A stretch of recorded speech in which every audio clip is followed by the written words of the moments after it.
Wait! Nandiyan na tayo! Ayan, di ba na? Ayan! Stop the van right now! Matatalo, ang pinaka-lowest score, magkakaroon ng consequence. Well. Kakain ng 8 sisiw. 8? 8. So ba? Charo!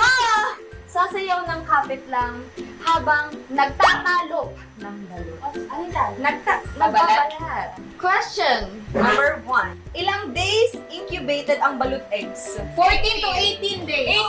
18. Okay, the correct answer is between 14 to 21. Basta importante makakakain tayo ng balot. Maliban sa Pilipinas at China, ano-anong bansa pa ang kumakain ng balot? Cambodia. Laos! Cambodia. Vietnam. Congratulations, girls! Kasabi niyo lahat, Vietnam, Thailand, Laos, and Cambodia. Kailan naman ginaganap ang Balut sa Puti Festival within Pateros? Ako! April! Hindi! January 10. April!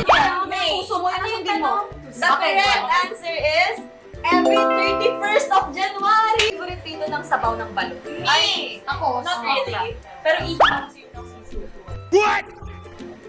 So, kung favorite nyo ang sabaw ng balot, anong tawag sa sabaw ng balot? Salt and water.